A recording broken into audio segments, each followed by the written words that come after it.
So what I'm going to do is I've got a little bit of cardstock here, and the first thing I'm going to do is just trace the hull panel, trace the sides out.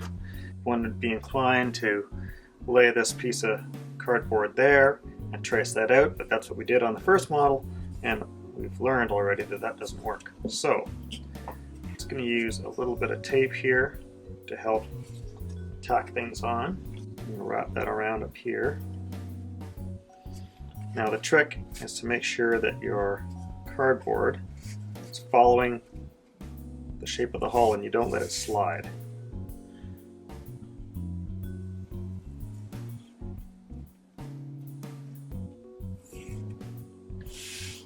Carefully roll this down so that I get a good transferring of the shape. While I've got it leaning down, I'm going to get the transom. Backside, I'm just going to roll it forward.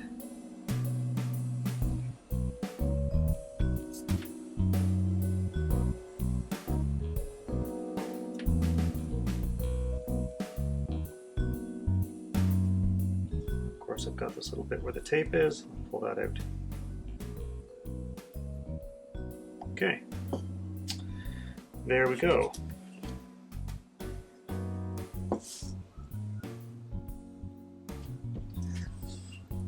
I'm going to pair this up with another piece of stock, and we're going to cut that out. And I'm also going to,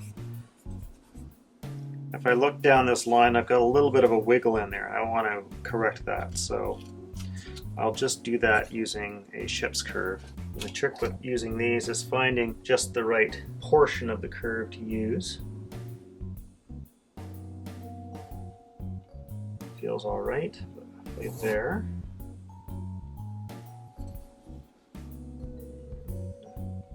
I'm going to bring it right through to the bow. So we're going to kind of correct this shape because there is some inaccuracy with how we are doing this. And the top looks pretty good, so I think I'm going to leave that alone. So what I'll do is I'll tape these two pieces together so that they can't shift.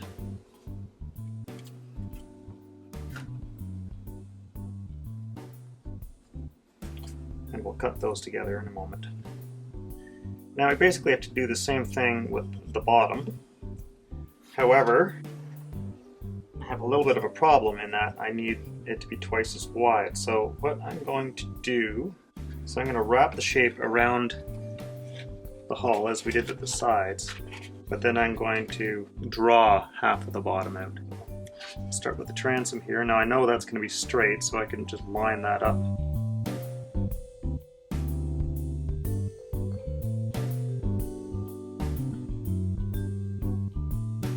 I'm going to mark on here where these little frames are. It'll mark it at just the aft edge of that frame, just so I have some consistency.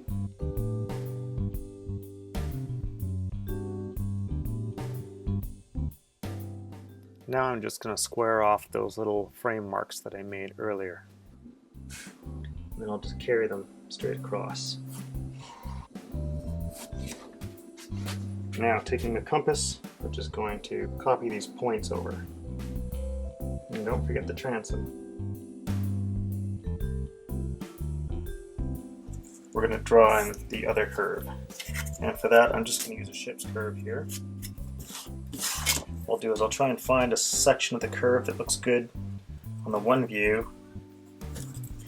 I'll flip it over, hit the marks on the other side. This can take a little bit of trial and error before you get something that looks right.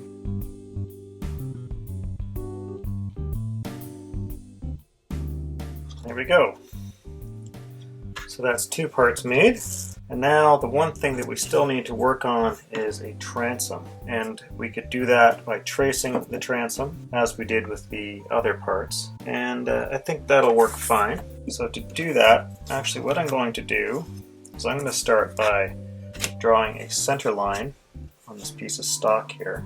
What I'm going to do now is I'm just going to take dimensions directly off the transom for this. So I'm going to set my dividers, my compass, to picking up the center line and the chine. I'll make the bottom of this that mark, and so we're just going to step that off both directions.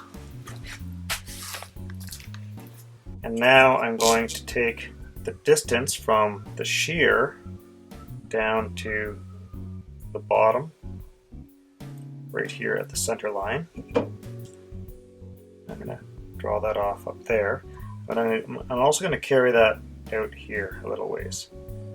Do it in both directions. Doing that so I can draw a nice parallel line.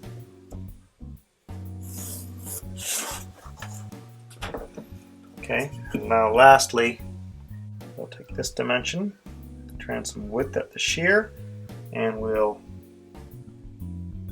step that off there. There we go. All we got to do is connect these dots. There's one, there's the other. And one more thing that I'm going to do is I'm going to just draw in what this transom would look like if it were the real boat. So I'll give us a little sculling notch here. Just do that by eye. And we'll give ourselves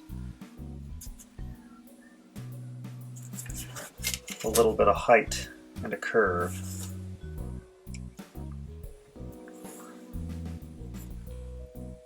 So again, I'm marking my ship's curve at the point that I want to copy from one side to the next. I'm kind of eyeballing the height a little bit here. There we go. This sculling notch is a little deep. We'll make that a bit shallower. Now the last thing we need is midships. And we can take that right off of the model as well if we want to. So using the same technique, just carry this line up a little higher.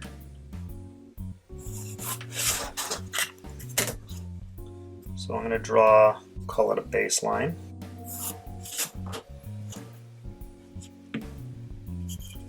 And the width, so I'm going to pick up this frame in the center here. Pick up the width here.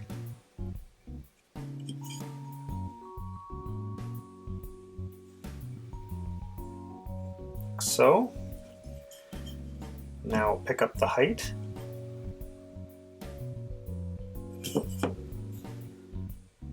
Be there, and once again I'll actually draw those heights off to the side. And lastly, pick up that width, or that beam as we call it. And connect the dots on those. And there we have what we would refer to as a station mold, or a midships station. And so that is all we need to build this model.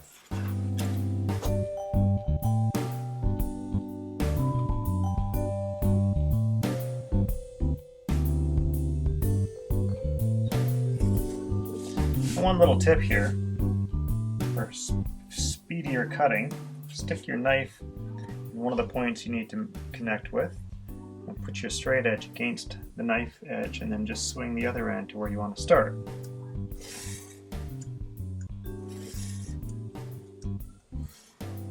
Don't try and cut through it in one shot. It's usually when accidents happen.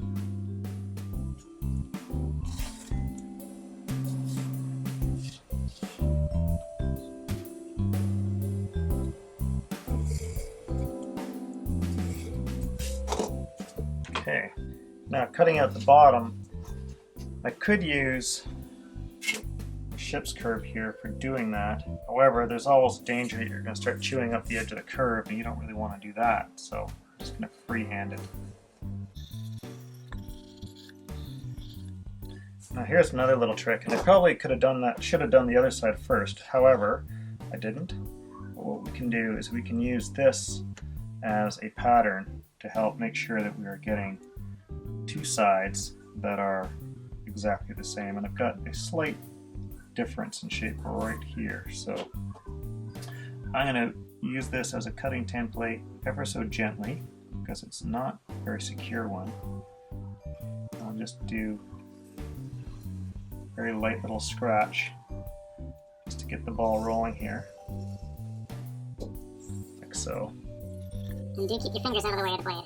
Anybody who's done a lot of paper craft will know that you will get bitten someday if you're not very careful about that. I still distinctly remember the first time I got bitten by the blade. There we go. Now we just have the sides to do. So I think I'll start with this long cut right here. It occurs to me, once I cut this free, I'm going to have a problem keeping things lined up, so I'm just going to tape it off in the other direction as well.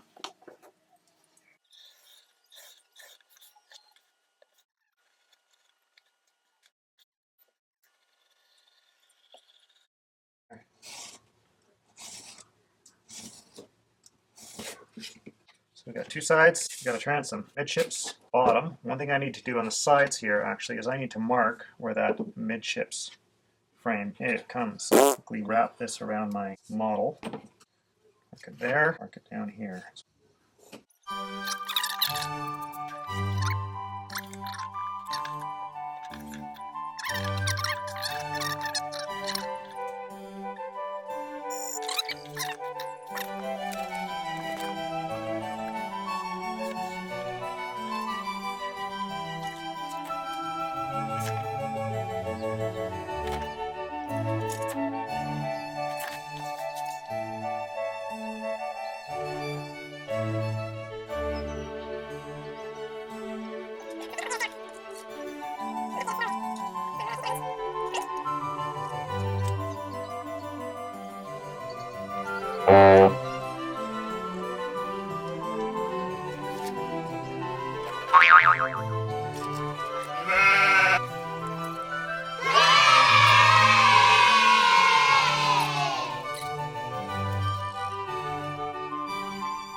So here's the results of the day's efforts.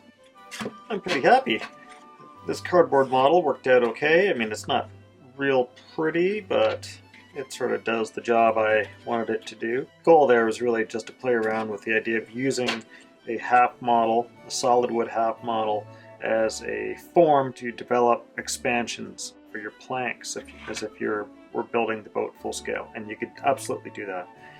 So here's a good example of just a paper expansion. This would have been taken off of the side, like so. And you could take this, and if you had a reference line, you could draw some lines across there and use dividers to enlarge it to full size. What's interesting is how different this properly expanded plank is compared to the profile drawing that we got from the plan. So this model we made by just using the profile drawing as our plank shape, and you can see how it's much flatter in profile. As I have mentioned, if I were going to need a boat for running a river with rapids and things like that, I would want this one with a lot more rocker, or if I were trying to get off a beach with a choppy sea, as opposed to this one, which would be particularly nice on a lake or some flatter water. This will be a faster boat for sure, but it won't turn quite as efficiently as this one will. So every boat for its purpose.